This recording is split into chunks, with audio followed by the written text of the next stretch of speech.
अर्जुन उवाच नमस्ते सिद्धसेनानि आर्ये मन्दरवासिनि कुमारि कालिकापालि कपिले कृष्णपिङ्गले भद्रकाली नमस्तुभ्यं महाकाली नमोऽस्तु ते चण्डे नमस्तुभ्यं तारिणि वरवर्णिनि कात्यायनि महाभागे कराली विजये जये शिखिपिच्छध्वजधरे नानाभरणभूषिते अट्टशूलप्रहरणे खड्गखेटकधारिणि गोपेन्द्रस्यानुजे ज्येष्ठे नन्दगोपकुलोद्भवे महिषासुरप्रिये नित्यं कौशिकी पीतवासिनि अट्टहासे कोकमुखे नमस्तेऽस्तु रणप्रिये उमे शाकम्भरी श्वेते कृष्णे कैटभनाशिनि हिरण्याक्षि विरूपाक्षि सुधूम्राक्षि नमोऽस्तु ते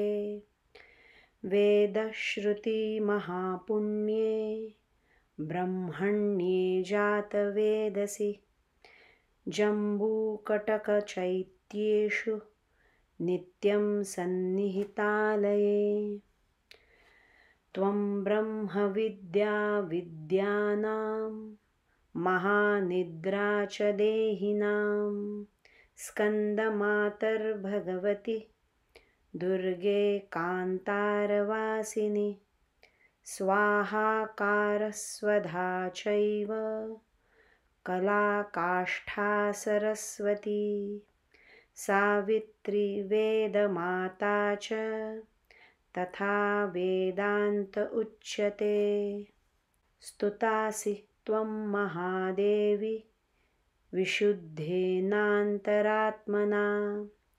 जयो भवतु मे नित्यं त्वत्प्रसादाद्रणाजिरे कान्तारभयदुर्गेषु भक्तानां चालयेषु च नित्यं वससि पाताले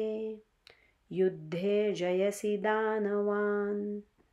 त्वं जम्भनी मोहिनी च मायाहिश्रीस्तथैव च सन्ध्या प्रभावती चैव सावित्री जननी तथा तुष्टिः पुष्टिर्धृतिर्दीप्ति चन्द्रादित्यविवर्धिनी भूतिर्भूतिमतां संख्ये वीक्षसे सिद्धचारणैः इति श्रीदुर्गास्तुतिः सम्पूर्णम्।